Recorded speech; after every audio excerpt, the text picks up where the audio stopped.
They say a command sergeant major can lead men through the gates of hell and bring back change for $1.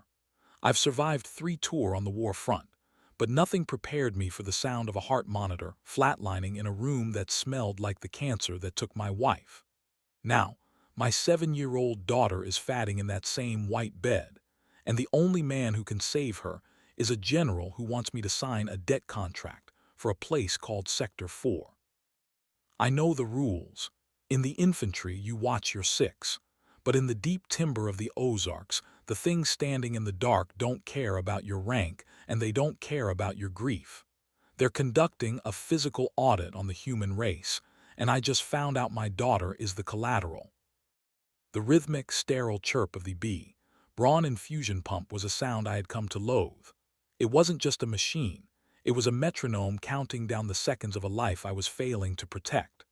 I sat in the same hard, vinyl chair where I'd watched Elena's light go out 2 years ago. The smell of the ward, a mixture of bleach, floor wax, and the metallic tang of chemotherapy, clung to my skin like a second uniform. I was a command sergeant major. I had mastered the art of the tactical pause and the iron-willed command, but in the face of Tiffany's pale, translucent skin, I felt like a recruit on his first day in the crush zone. Tiffany's hand was tiny in mine, her knuckles like small, fragile river stones.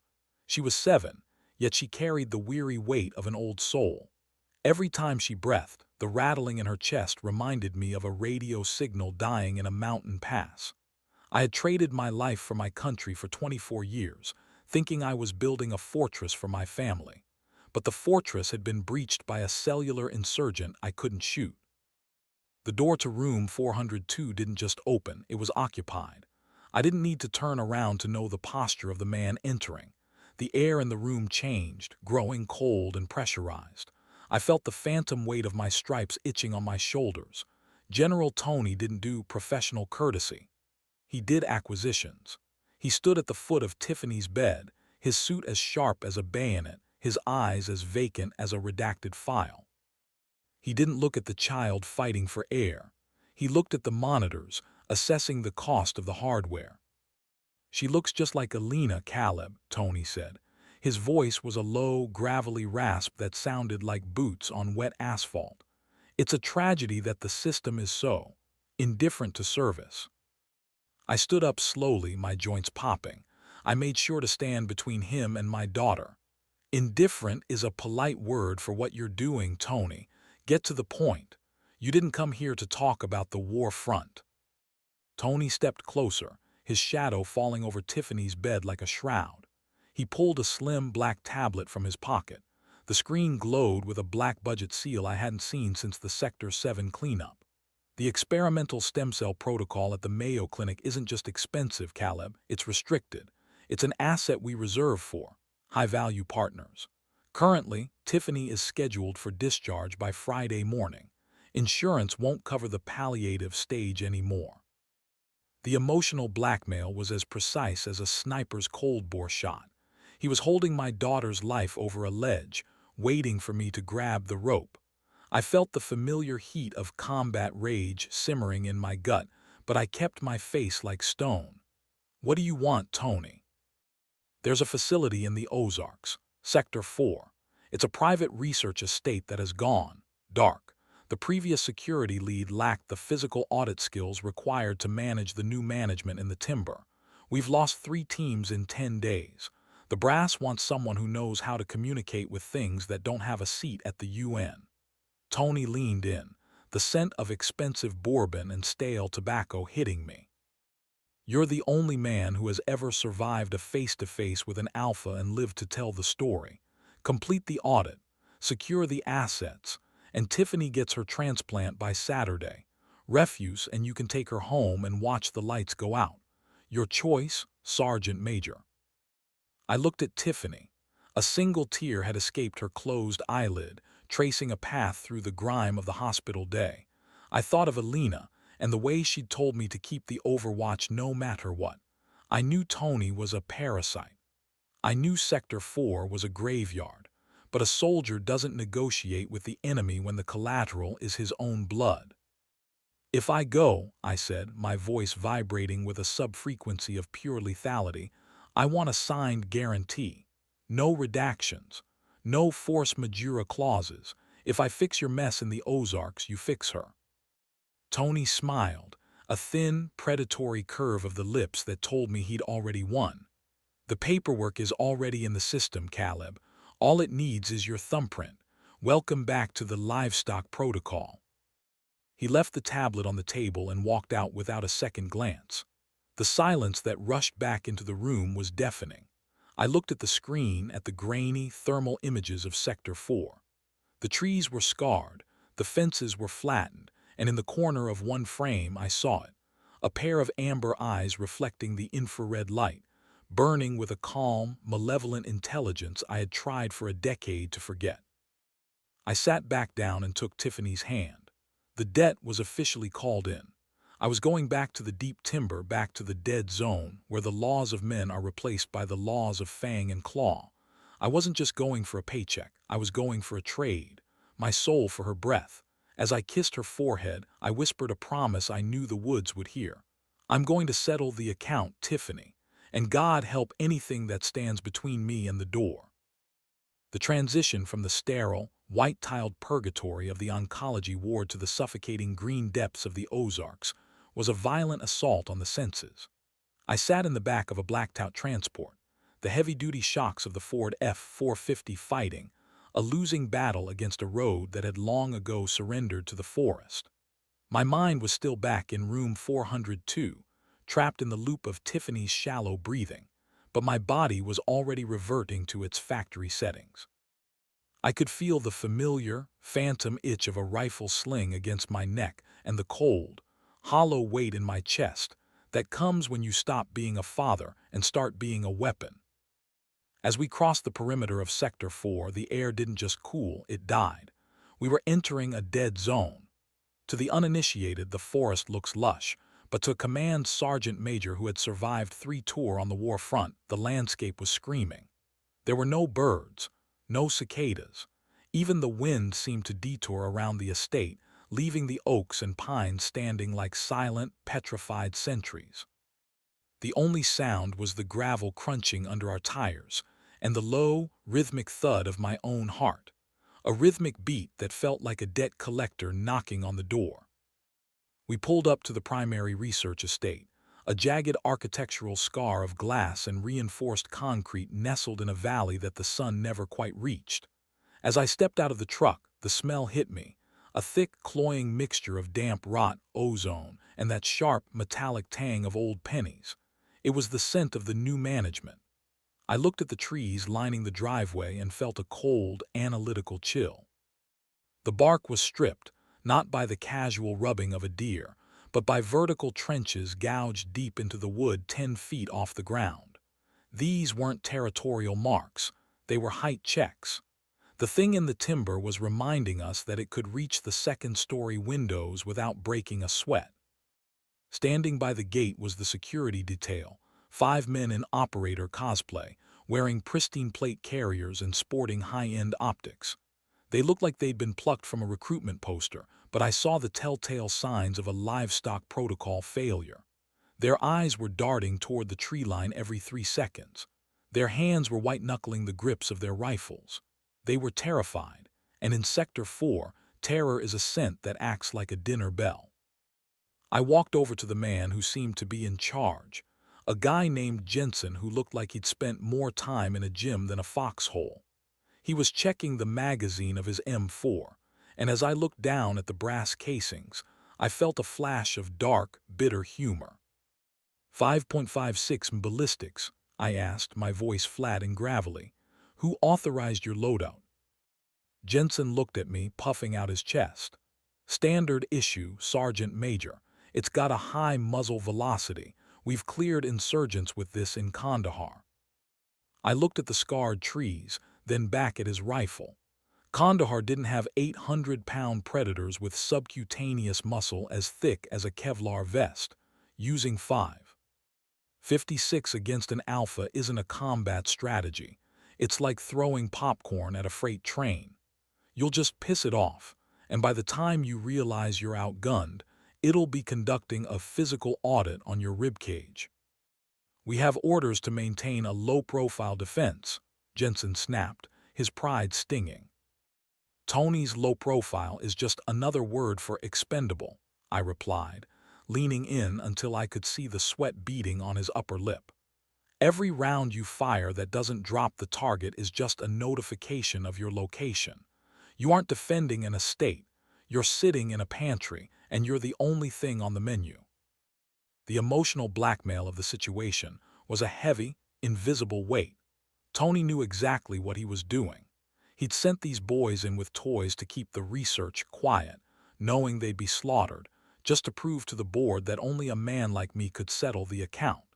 He was playing with their lives to pressure my performance, using their inevitable deaths as a psychological anchor. Every man on this gate was a secondary debt I was being forced to pay to keep Tiffany's monitor from flatlining. I walked past them toward the main doors, my boots echoing on the concrete. I didn't need a gun yet. I needed the site logs. I needed to see what Elena had found before they silenced her. My mind drifted back to a night 10 years ago, the last time I saw her truly happy, and then to the way her hands looked when the cancer finally won. The tax this company had taken from me was already too high. I stopped at the threshold and looked back at the timber. The shadows between the trees seemed to shift, a darkness that was more dense than the night itself. I couldn't see the eyes yet, but I knew the Alpha was there. It was watching the popcorn brigade with a calm, predatory curiosity. It wasn't in a hurry. It knew the contract I'd signed. It knew I was the only thing standing between it and a full-scale harvest. "Check your six, Jensen," I called out without looking back. "And if you hear something that sounds like a woman laughing in the brush, don't investigate. Just pray the glass holds." I stepped into the cold, pressurized air of the foyer, the heavy steel doors hissing shut behind me. I was officially inside the cage. The debt was being called in, and as the lights flickered under the strain of a dying generator, I realized that the Ozarks didn't just trap fog in the valleys. They trapped men who had nowhere else to go. I had 24 hours to find the truth Elena died for, or Tiffany would be the final casualty of a war I was never supposed to win. The interior of the Sector 4 command center felt like a tomb designed by a corporation that traded in human souls. The air was dry, filtered through industrial scrubbers that couldn't quite strip away the underlying scent of fear. I sat in a high-backed ergonomic chair that felt like a throne of glass, staring at a bank of monitors that flickered with the blue light of a dying civilization. My eyes were burning, a combination of the Ozark humidity and the lack of sleep that had become my constant companion since the oncology ward became my home. I wasn't just tired. I was spiritually eroded, a man whose tactical overwatch was failing under the weight of a memory. I navigated the encrypted servers with the practiced, muscle memory precision of a man who had spent his career untangling redacted messes. Every click of the mouse felt like a footfall in a minefield. I wasn't looking for security protocols or perimeter maps. I was hunting for a ghost. I was hunting for Elena. The file directory was a mess of cold, clinical labels, asset alpha, bipedal kinematics, neural mapping. But then, tucked away in a subfolder labeled Containment Anomalies 2014, I found it. Her name, Dr. Caleb Vane, Chief of Biological Ethics. My heart didn't just beat, it stuttered. Seeing her name in this font on this screen felt like a violation of the sanctity of her death. I opened her final logs. The emotional psychology of her writing was a descent into terror. She wasn't writing a report. She was writing a warning to a world that wasn't listening. Elena had been the first to realize that the assets weren't just biological mistakes. They were sentient. She described the way the Alpha would watch the researchers, not with the blank gaze of a predator, but with the cold, calculating observation of a rival general. She had written about the pack, using a form of subsonic communication to coordinate their feeding times to match the security shift changes. She called it a shadow revolt. "They aren't learning to obey," her voice echoed in my head as I read her digital notes. "They are learning to mimic. They are conducting a physical audit on our weaknesses every time we look through the glass." Then the text turned dark. Elena had formally requested the project be shut down. She had called for the Sector 4 assets to be culled before the sentient behavior became an interstate threat.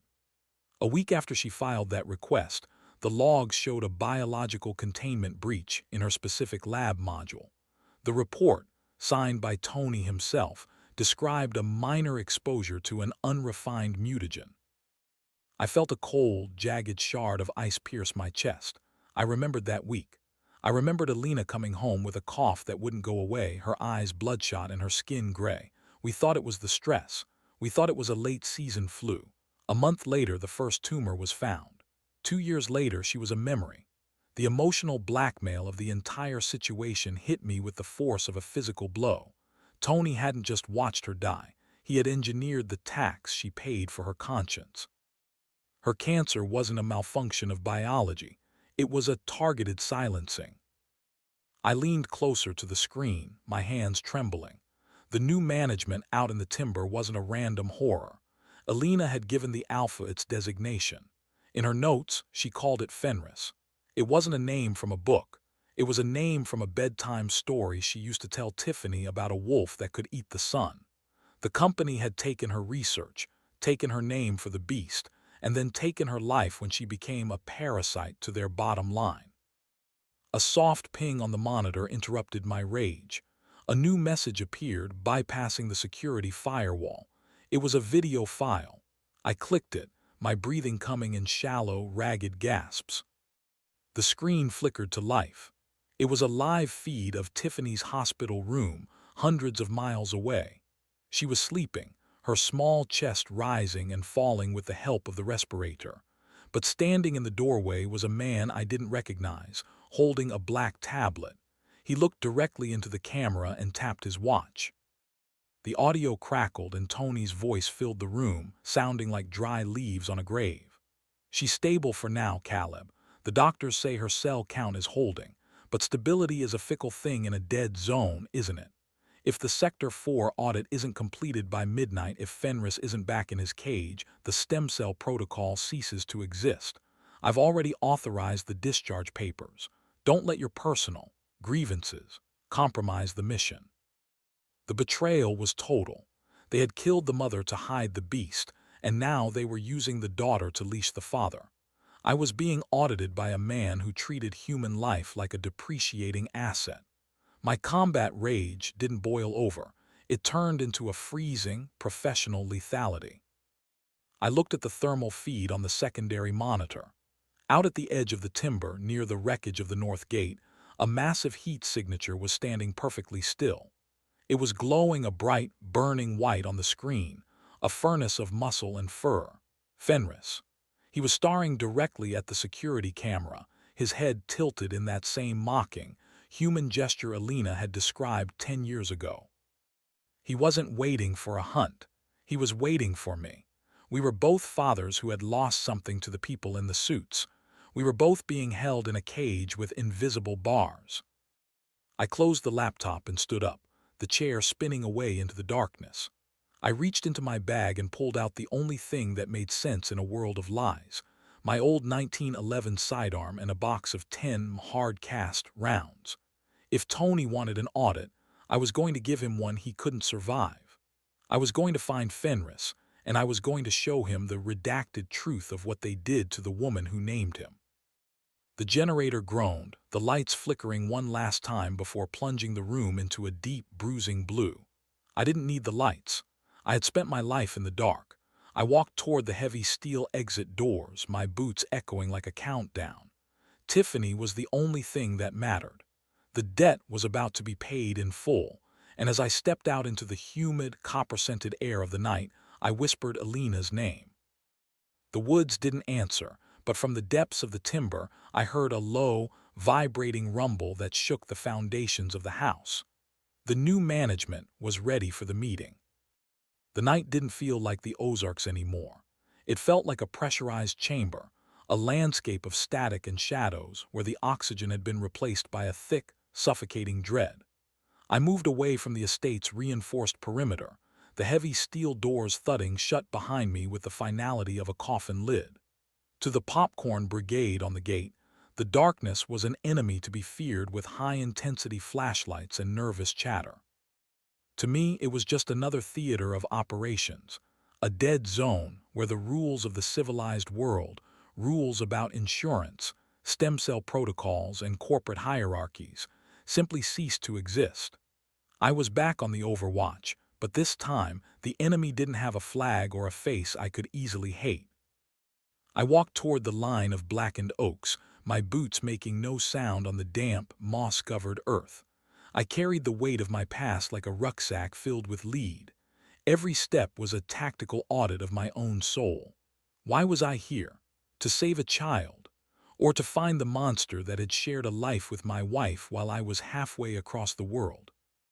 The emotional psychology of the soldier is a brittle thing. We are trained to compartmentalize the horror, to shove the grief into a locked footlocker in the back of our minds. But as I crossed the threshold into the timber, the lock shattered. The air shifted violently.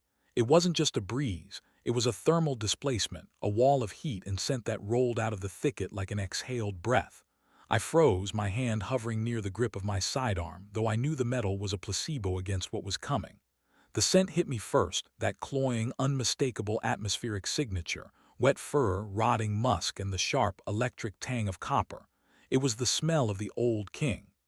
It was the smell of Fenris. I didn't turn on my light. I didn't need to.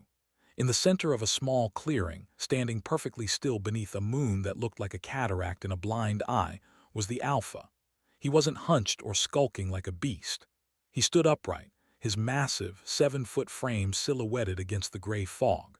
His shoulders were a mountain range of corded muscle, his fur a matte, light-drinking black that seemed to absorb the very idea of illumination. He was an apex predator, a god of the Sector 4 woods, and he was looking directly at me with amber eyes that burned with a calm, ancient intelligence. He didn't charge, he didn't roar. He just stood there conducting a physical audit on my presence. The silence between us was a living thing, a heavy cord vibrating at a frequency that made my teeth ache. I realized then that Fenris wasn't just a biological anomaly, he was a mirror. He saw the debt I was carrying. He saw the grief that had turned me into a ghost. Then with a deliberate, haunting grace, the creature stepped forward. I didn't reach for my gun. A soldier knows when he's outmatched, and a father knows when he's being offered a parley. Fenris walked to the hood of my battered F-450, which was parked at the edge of the timber. He moved with a dignity that put the cleaners in the city to shame. He leaned over the hood, his heavy, wolfish muzzle inches from the steel, and placed something small and silver onto the metal. The creature let out a low, vibrating huff, a sound that wasn't a growl but a recognition, and then melted back into the shadows. One moment he was a solid wall of muscle, the next he was part of the mist. He didn't run. He just ceased to be visible, leaving the clearing feeling empty and hollowed out. I walked to the truck, my knees feeling like they were made of water. My hands, which had held a rifle steady during the worst firefights on the war front, were shaking. I looked down at the hood. Sitting there, glinting in the pale moonlight, was a silver heart-shaped locket. I didn't need to open it. I knew the weight of it. I knew the way the latch was slightly bent from the day I dropped it during our last leave before Sector 7. Elena had lost this locket 10 years ago, during the very research trip that had cost her everything. The army told me it was lost in the swamp. They told me it was collateral damage, but Fenris had kept it. For a decade, the asset they called a monster had held onto a piece of the only woman who had ever looked at him as a person. The emotional blackmail of the locket was a serrated blade across my throat. Fenris wasn't just communicating. He was reminding me that he had a memory longer than the army. He was telling me that we were both victims of the men in the suits. He was the new management, and I was the old guard, and the people at the top were using us both to protect their bottom line. I picked up the locket, the cold silver biting into my palm. I felt Elena's presence in the clearing, a ghost in the dead zone. Tony thought he was leashing me with Tiffany's life, but Fenris had just given me a reason to burn the entire system down. The debt wasn't just about a transplant anymore. It was about the final audit for the woman we had both loved. I looked back at the house, at the glowing windows where Jensen and his team were playing soldier. They were waiting for a fight they couldn't win. I looked toward the timber, where the Alpha was waiting for a partner he could trust. The choice was as clear as a thermal signature in the dark. Tony wanted a barrier, but I was going to give him a revolution. I was going to find Fenris's pups, and then I was going to show the general exactly what happens when you call in a debt from a man who has nothing left to lose. I climbed into the truck and gripped the steering wheel, the locket pressed against my heart. The voltage of the night had shifted. I wasn't the hunter anymore. I was the bridge. As I shifted the F-450 into gear, I whispered Elena's name one more time, and this time the forest didn't just listen. It hummed in agreement. The old king was on the move, and the physical audit of Sector 4 had officially begun. The locket in my palm felt like a live coal, searing through the tactical glove and into the skin I'd hardened through 2 decades of war. Fenris was gone, but the atmosphere he'd left behind remained, a thick, electric tension that made the air feel like it was composed of iron filings. I climbed back into the truck, the cabin light flickering as the estate's failing grid groaned in the distance. My hand reached for the satellite phone, the only tether I had to the world that still pretended to have laws. I needed to hear Tiffany's breathing. I needed that rhythmic, mechanical chirp to remind me why I was standing in the crush zone of a corporate nightmare. But the phone didn't ring. It hummed with a pre-recorded frequency before a text notification flashed across the screen. There was no sender ID, just a grainy, low-angle photo of an empty hospital bed. The sheets were pulled back, the IV lines dangling like severed veins. Below the image, 5 words turned my blood into slurry.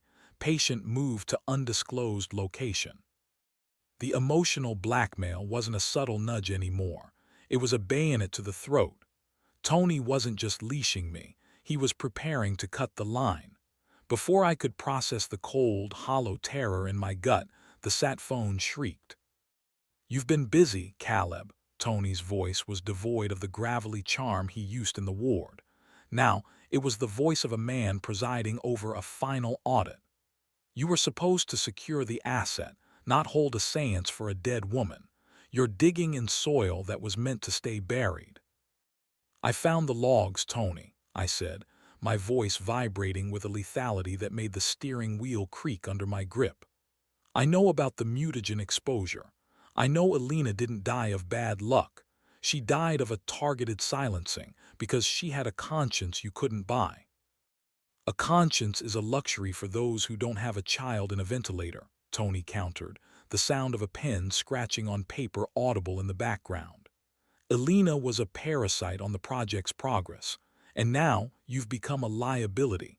You've compromised the physical audit by fraternizing with the subject. Fenris isn't a partner, Caleb, he's a weapon, and you've let him off the chain." "I'm coming for you, Tony, not for the paycheck, for the debt." "You aren't coming anywhere," Tony said, and I could hear the smirk in his tone. "Protocol Sector 4 purge has been initiated. In exactly 5 minutes, the facility's thermal core is going to undergo a managed failure. It'll look like an unfortunate accident triggered by a containment breach. The forest, the research, and the command sergeant major who knew too much will be reduced to white ash. It's the ultimate redaction." The line went dead. Suddenly, the estate's secondary sirens began to wail, a high-pitched, agonizing shriek that mirrored the sound of the Alpha's roar. Across the clearing, the popcorn brigade was panicking. I watched Jensen and his men scramble toward the transport trucks, but the electronic gates remained locked. Tony wasn't just burning me. He was burning the witnesses he'd hired to replace me. He was conducting a clean sweep of the entire ledger. I looked at the dashboard clock. 02:44. 5 minutes until the Ozarks became a funeral pyre. The emotional psychology of the moment should have been panic, but a CSM doesn't panic. We prioritize and execute. My mind went into a high-speed tactical crawl. I couldn't save the guards and I couldn't reach the city in 5 minutes, but I had one card Tony hadn't accounted for. I looked at the silver locket on the seat next to me. Fenris wasn't just a beast. He was a father who had been audited by the same monsters in suits. I threw the truck into gear, the tires screaming as I pulled a hard U-turn away from the gate and back toward the high-security labs. If Tony wanted a purge, he was going to get a revolution. I wasn't going to spend my last 5 minutes running for an exit that was already sealed. I was going to the one place that mattered, the sub-level containment unit where Elena's logs said the new management's pups were being held. The double betrayal had stripped away the last of my civilian restraint. I wasn't just a soldier on a contract. I was a man who had seen the redacted truth of how the world really worked. Tony thought Tiffany, undisclosed location, made him untouchable, but he forgot that the old king in the timber had a memory longer than the army. I slammed the F-450 through the glass atrium of the research wing, the airbags deploying with a violent sound that I ignored. I rolled out of the cab, my 10 held in a low-ready position. The hallway was a strobe light nightmare of emergency red pulses. Above me, the voice of the automated system began the countdown. 4 minutes to thermal core purge. Please evacuate to the designated safety zones. I ignored the voice. I ignored the smoke beginning to curl from the vents. I headed for the service elevator, my mind focused on the image of Tiffany's empty bed. Tony had taken Elena, and he was trying to take my daughter, but he was about to realize that some debts can't be settled with insurance money. They can only be settled in the crush zone of a dying facility. As I reached the keypad for the sublevels, I heard a sound that didn't come from the sirens. It was a heavy, rhythmic thud against the exterior walls of the lab, the sound of 800 pounds of muscle moving with purpose. Fenris was here. He knew the purge was coming. He knew the scent of the fire. "I'm coming for them, Fenris," I whispered, punching in the override code I'd pulled from Elena's logs. "Just keep the overwatch at the door." The elevator doors hissed open, revealing a descent into a darkness that smelled of ozone and ancient predatory rage. I stepped in, the locket heavy in my pocket, knowing that the final audit was no longer about a paycheck. It was about the only thing a command sergeant major has left when his country and his company betray him, the absolute, unwavering protection of the blood that remains. The elevator groaned, a guttural metal shriek that echoed the tightening knot in my chest as it descended into the sublevels of the facility. The red emergency strobes painted the walls in rhythmic pulses of blood and shadow, a visual heartbeat for a building that was officially dying. I could feel the heat beginning to rise through the floorboards. The thermal core was already venting, prepping for the managed failure that would erase every trace of Elena's truth. Tony's voice was still a cold ghost in my ears, reminding me that Tiffany was in an undisclosed location. It was the ultimate psychological pincer maneuver. Stay and burn for the truth, or run and let the debt of my daughter's life go unpaid. I stepped out of the elevator into the crush zone, the high-security corridor where the air was thick with the smell of recycled oxygen and something primal. The walls here weren't just reinforced, they were lead-lined, designed to keep the biological assets from communicating with the world outside. I moved with a soldier's economy of motion, my 10 held tight against my chest. Every shadow looked like a predator, but the real monster wasn't the thing with the claws. It was the man in the suit who had turned a hospital ward into a bargaining chip. I reached the end of the hall, a heavy, airlocked door labeled Nursery Asset Alpha. I punched in the override code from Elena's logs, my fingers slick with sweat. The seal hissed open and the smell hit me, not the rotting musk of the timber but something cleaner, softer. It was the scent of a den. The room was vast, filled with reinforced glass enclosures that looked like oversized incubators. I shined my tactical light into the first one and felt my heart drop into my boots. Inside were 3 of them, pups. They weren't the 7-foot nightmares I'd seen in the clearing. They were small, covered in a fine, silver-gray down, their oversized paws clutching at the reinforced bedding. They looked fragile. That's when the floor vibrated with a low-frequency rumble that rattled my ribcage. I spun around, my light cutting through the gloom. In the far corner of the room, standing behind a series of heavy vertical bars, was Fenris. He had breached the facility from the exterior service tunnels. He wasn't roaring. He was watching me. The emotional psychology of the moment was a jagged blade. I saw the way his eyes darted from me to the glass enclosures. I saw the raw, exposed desperation in the way his massive chest heaved. Tony hadn't been studying these creatures. He had been using the pups as an invisible leash to keep the Alpha from tearing the world apart. He was using the Alpha's fatherhood the same way he was using mine. We were both being audited by a man who saw family as a liability to be exploited. "We're the same, aren't we?" I whispered, my voice sounding hollow in the metallic chamber. "He's got my daughter, Fenris. He's got your sons. He thinks he can own the blood in our veins because he owns the paperwork." The Alpha took a step toward the bars, his head tilted. He didn't see a hunter. He saw a man who had Elena's scent on his skin and the same paternal debt in his eyes. He let out a soft, rhythmic huff, the same sound Tiffany made when she was trying to tell me she wasn't scared. "Purge sequence. 2 minutes to core failure," the automated voice sang from the ceiling, indifferent to the lives it was about to incinerate. The emotional blackmail Tony had used on me was a mirror of the physical bars holding Fenris. He thought that by threatening our children, he could force us to remain in the crush zone until the fire cleared the ledger.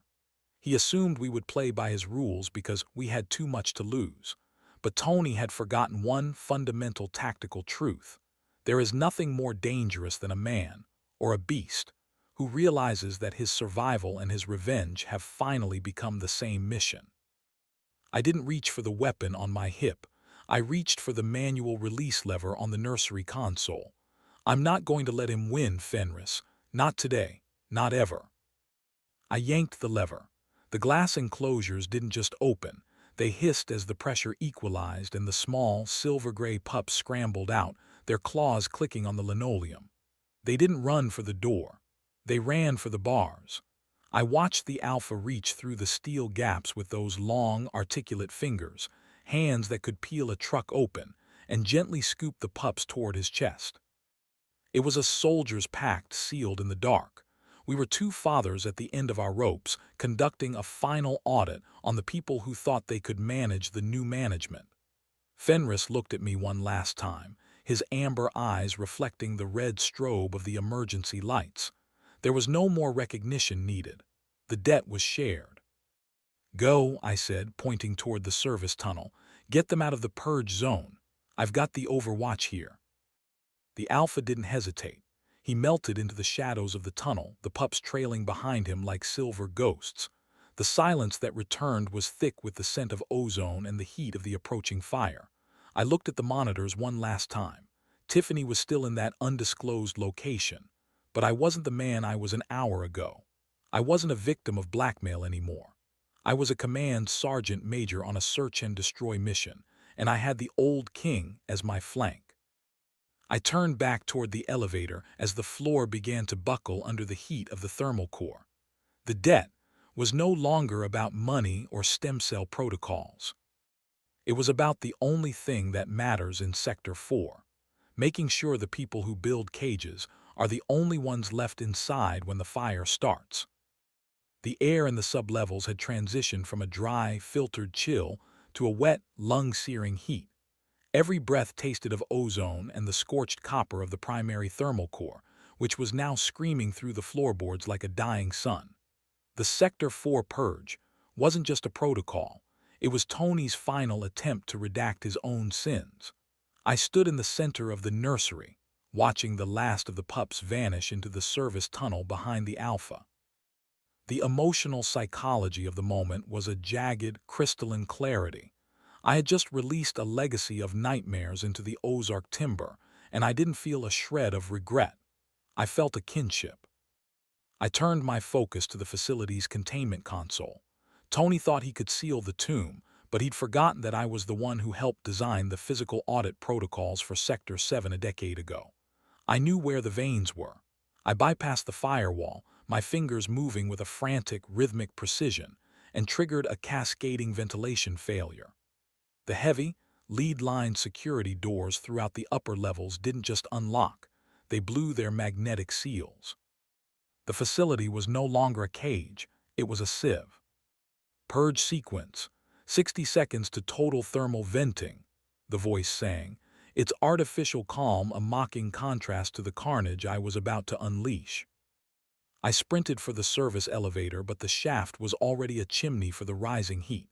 I took the stairs, my boots hammering the metal gratings, my TEM held in a high-ready position. I reached the ground-level security hub, the final bottleneck before the extraction point.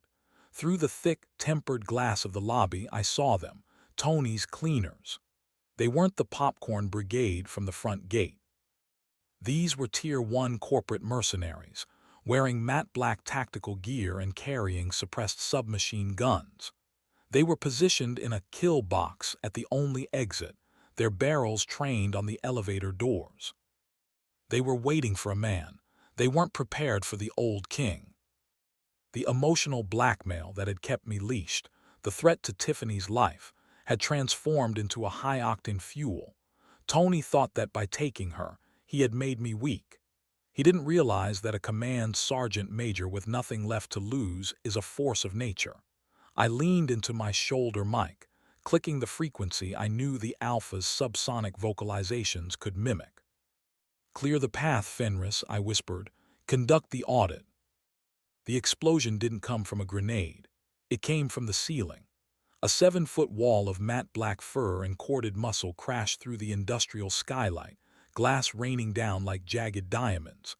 The Alpha landed in the center of the mercenary kill box with the weight of a falling boulder. The first mercenary didn't even have time to scream.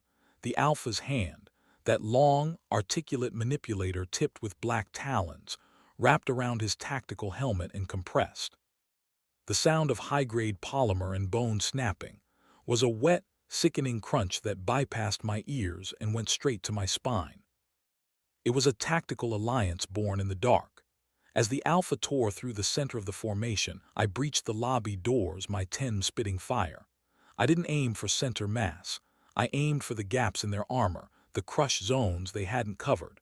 My muzzle flashes strobed against the Alpha's fur, creating a cinematic nightmare of red, blue, and orange. The mercenaries, trained for human-on-human engagement, were paralyzed. Their 5.56 rounds sparked off the Alpha's hide, failing to find purchase in the subterranean muscle. Fenris moved with an impossible fluid grace, a blur of shadow that treated 200-pound men like livestock. He swiped a second cleaner, the claws shredding through a Kevlar vest as if it were wet paper, sending the man spiraling into a marble pillar. I moved in his wake, the new management and the old guard, working in a rhythmic, terrifying symmetry. We weren't just fighting, we were harvesting. Every mercenary that fell was a secondary payment on the debt Tony owed my family. 30 seconds, the automated voice warned. The Alpha looked at me, his amber eyes burning with a cold, mutual understanding. He shoved a heavy steel desk across the lobby, clearing the final barricade. I sprinted toward the exit, the heat behind me now a physical shove. I reached the F-450, which was idling near the glass atrium, its engine a low, reassuring rumble. I threw myself into the driver's seat, the silver locket hitting the console. I looked back at the lobby. The Alpha stood in the doorway, the pups huddled behind his powerful legs. He wasn't loping away. He stood tall, his head tilted, watching me. He had fulfilled his part of the pact. He had cleared the extraction point. Now it was my turn to settle the account in the city. "Go to the deep timber," I yelled over the roar of the impending core failure. "Take them to the ridge." The Alpha let out a roar, not a sound of anger, but a declaration of sovereignty that shook the windows of the tactical vehicle. He turned and vanished into the fog, a ghost returning to the dead zone. I slammed the truck into gear, the tires screaming as I punched through the final security gate. Behind me, the Sector 4 facility didn't just burn, it erupted. A pillar of white-hot thermal energy punched into the Ozark sky, a beacon for a war that was no longer redacted. I didn't look back at the fire. I looked at the GPS, the red dot of the undisclosed location, finally flickering to life as Tony's secondary servers failed. The vertical extraction was complete. I had survived the cage, and I had the king of the woods on my flank. Now, I was heading for the city, heading for the hospital ward where the men in suits thought they were safe. They had threatened my daughter to get a soldier, but they were about to realize that they'd accidentally summoned the consequences coordinator. As the speedometer climbed past 90, I gripped the locket and made a final, silent promise to Elena. The audit is coming, and I'm bringing the fire with me. The blacktop of the interstate was a slick, oil-stained ribbon of regret beneath the wheels of the F-450. I pushed the engine past its red line, the tactical interceptor screaming as it tore through the humidity of the delta. The speedometer needle flickered at 95, but in my mind, I was stationary, trapped in the amber of a decade-old failure. I gripped the steering wheel so hard the leather groaned, my knuckles white under the dim green glow of the dashboard. On the passenger seat, the silver locket sat atop a stack of stolen files, a small, glinting witness to the life I had let Tony and his pinnacle board members dismantle. "I should have seen it, Elena," I whispered, my voice breaking in the hollow cabin. I wasn't talking to the empty air. I was talking to the ghost that had been riding shotgun since I left the crush zone of Sector 4. I spent 24 years looking for threats in mountain passes and urban labyrinths, and I missed the one sitting at our kitchen table. I let you walk into that lab every morning thinking I had the overwatch. I was a command sergeant major, and I couldn't even secure my own perimeter. The emotional psychology of the long-haul drive is a dangerous thing for a man with a heavy past. Without the immediate adrenaline of a firefight, the walls I'd built began to weep. I thought of the older men I'd served with, men now in their 50s and 60s who carried the same tactical grief. We were a generation of protectors who had traded our presence for a paycheck, thinking the debt of our absence could be paid in pension credits. But as I looked at the photo of Tiffany taped to the dash, I realized the interest on that debt was my daughter's life. "They used your research to build a nightmare, and then they used the nightmare to kill you," I muttered, the tears finally stinging my eyes hot and jagged. "And now they're using the child we made to keep me in line.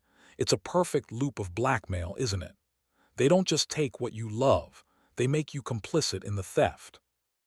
I glanced in the side mirror, expecting to see the flashing lights of a state trooper or the blacked-out SUVs of Tony's cleaners. Instead, I saw a ripple in the darkness. At 90 miles per hour, something was keeping pace with the truck. It wasn't a vehicle. It was a rhythmic, low-slung shadow that moved through the tree line parallel to the highway with a terrifying, fluid grace. Every few hundred yards, the moonlight would catch the matte black fur or the burning white-hot heat of a massive shoulder muscle. It was the old king. Fenris hadn't just retreated to the deep timber. He was conducting a mobile audit of my progress. We were a two-man convoy of the damned, a disgraced soldier and a laboratory god, both heading toward a city that didn't know the new management was coming to collect. Seeing him out there, a 7-foot blur of predatory intent, didn't make me feel safe. It made me feel inevitable. The city skyline began to rise out of the swamp like a jagged set of teeth. I knew the hospital was a dead zone now. Tony would have the local police diverted, the security feeds looped, and a Tier 1 hit squad waiting in the stairwells. He expected me to arrive broken, a father coming to beg for a stem cell transplant. He expected me to play the role of the submissive debtor one last time. But he didn't account for the physical audit I was bringing with me. "Tiffany is the only thing left, Elena," I said, my voice hardening, the grief finally crystallizing into a cold, professional lethality. "I'm going to clear the deck. I'm going to show them that you can't redact a father's rage. And when the sun comes up, either we're walking out of that ward or there won't be a ward left to stand in." I checked the 10 on my hip, the weight of the silver locket in my pocket feeling like a steadying hand. I could feel the Alpha's presence outside, a sub-frequency hum that vibrated through the truck's frame. He wasn't loping for sport. He was holding the flank. He knew the scent of the men who had caged his pups was waiting at the end of this road. The emotional blackmail that had served as my leash for the last 48 hours snapped. Tony thought he held the leash, but he had actually just invited a wolf and a ghost to his front door.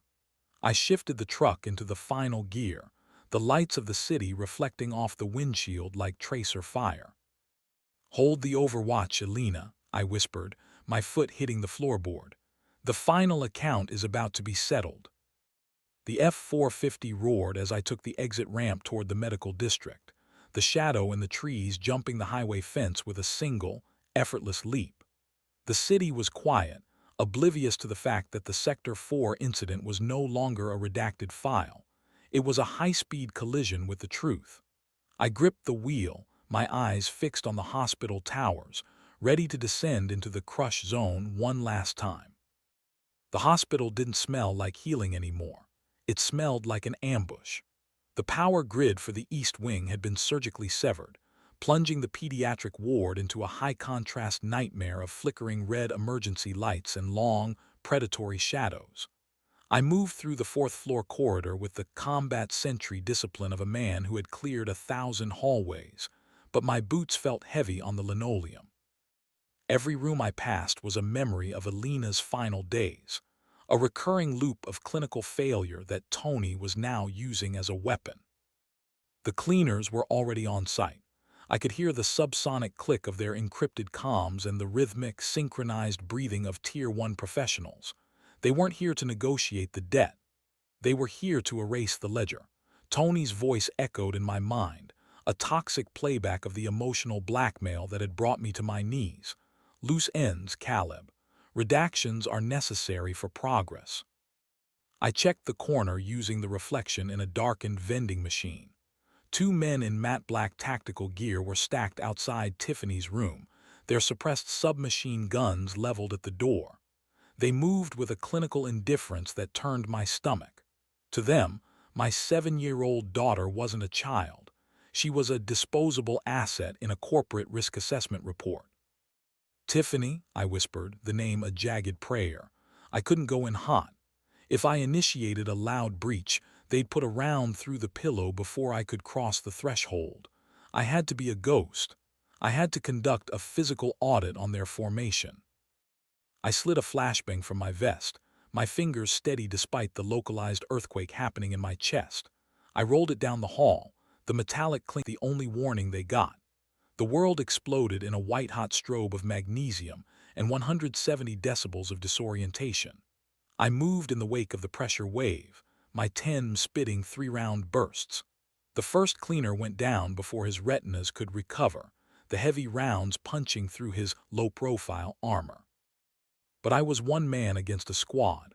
From the nurse's station, a second team opened fire.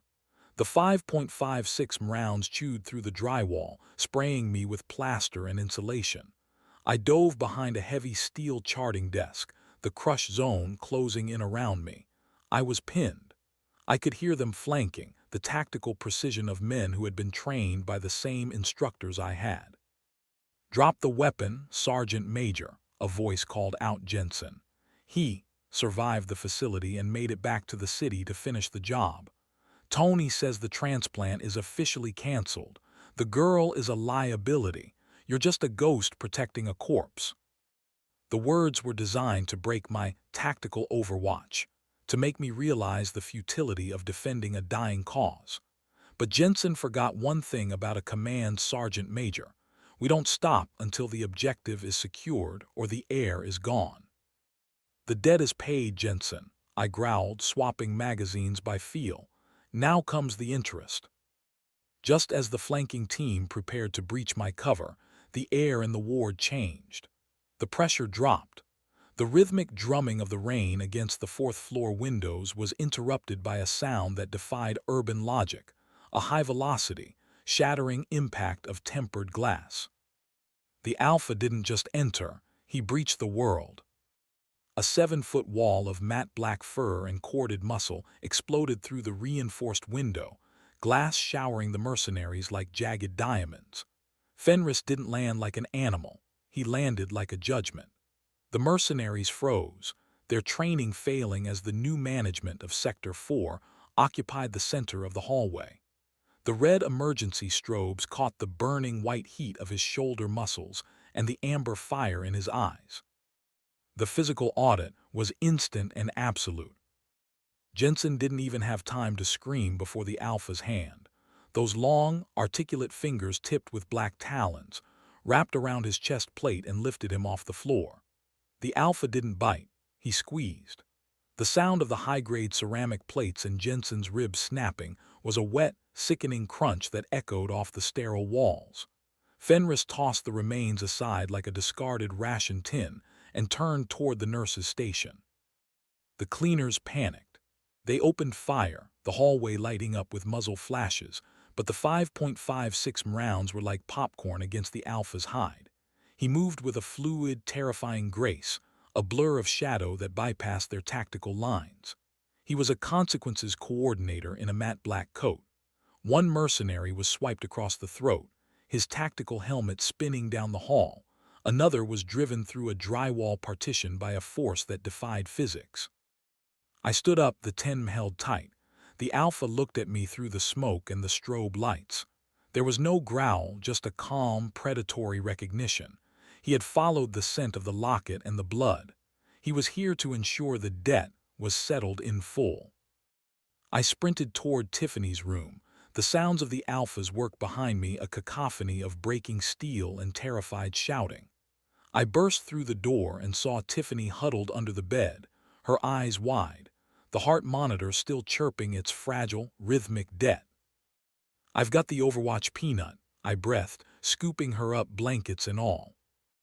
I walked back into the hallway. The cleaners were gone. The ward was a graveyard of corporate ambition. Fenris stood at the end of the hall, his snout stained with the tax he'd just collected. He looked at Tiffany, then at the locket I held in my hand. For a heartbeat, the hospital didn't feel like a tomb. It felt like a crossroads.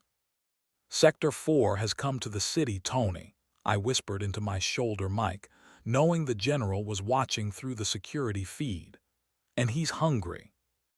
The Alpha let out a low, vibrating rumble that shook the floorboards, then turned and leapt back out into the night, disappearing into the urban canyons. I gripped Tiffany tight and headed for the service stairs. The siege was over, but the final audit was just beginning. Tony thought he could redact a family, but he'd accidentally summoned a king.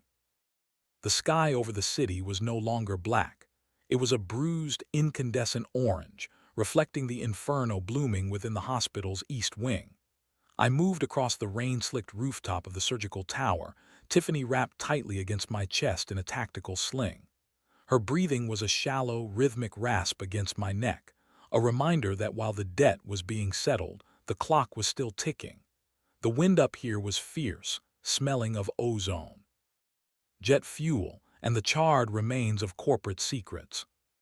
General Tony stood near the edge of the helipad, his tailored overcoat flapping like the wings of a scavenger bird. He wasn't reaching for a weapon. He was clutching a silver briefcase, the physical audit of 20 years of redacted crimes. His helicopter was a minute out, the rhythmic of the rotors vibrating through the concrete beneath my boots. He looked at me, and even now, cornered in the crush zone of his own making, his eyes held that cold, administrative arrogance. "You're a dead man, Caleb," Tony shouted over the wind. "You think burning a ward changes the ledger. You're a fugitive. Without me, that girl doesn't get her next dose. You're killing her to satisfy a grudge." The emotional blackmail was his last magazine, and he was firing it point blank. He wanted me to believe that my paternal debt could only be paid through his hands. I felt the familiar weight of the 10 in my hand, the hammer cocked, the front sight settled right between his eyes. It would have been easy. A 4-pound trigger pull to redact the man who had turned my wife into a lab report and my daughter into a bargaining chip. "I'm not the one collecting tonight, Tony," I said, my voice as cold as a mountain grave. I lowered the weapon. I'm just the witness. Tony's brow furrowed, his eyes darting toward the shadows behind the HVAC units. What are you talking about? From the darkness of the rooftop mechanical room, a shape began to unfold. It didn't move like a beast, it moved like a shadow detaching itself from the night. Fenris stepped into the light of the burning hospital, his matte black fur slick with rain, his amber eyes locked on Tony. The Alpha didn't roar. He didn't need to. The sub-frequency rumble of his chest made the silver briefcase in Tony's hand rattle. The emotional psychology of the moment shifted instantly. Tony, the man who had authorized the livestock protocol, finally realized that he was the livestock. He backed away, his heels hitting the edge of the roof. He looked at me, his face a mask of sudden, pathetic desperation. Caleb, wait, I can give you the names, I can give you the cure, don't let this thing. He has a memory longer than the army's, Tony, I said, stepping back into the shadows of the stairwell. And he remembers the woman who named him. He remembers what you did to his pups. This isn't a combat mission. It's a final audit. I didn't stay to watch. I didn't need the physical evidence of what was about to happen. As I descended the fire escape, I heard a single, high-pitched scream that was cut short by a wet, heavy thud. Then, the rhythmic of the helicopter overhead changed pitch as the pilot saw something on the roof that made him abort the extraction. The hospital went up in a secondary explosion as the gas lines in the basement finally succumbed to the heat. I reached my truck in the parking lot, the F-450's engine already idling. I laid Tiffany on the seat, her eyes fluttering open for a second. "Is it over, Daddy?" she whispered. "The debt is paid, Peanut," I said, kissing her forehead. "We're going to see Mom." 2 days later, the world was quiet. The Sector 4 incident was being reported as a tragic industrial accident, a gas leak that claimed a hospital wing and a retired general. The redactions were already being typed up by men in other suits, but they didn't matter anymore. I had the flash drive from Tony's briefcase, and I had a new doctor in a different state who didn't ask questions about where the funding came from. I stood in the tall, windswept grass of the cemetery on the edge of the Ozark foothills. Elena's headstone was simple, white marble that caught the afternoon sun.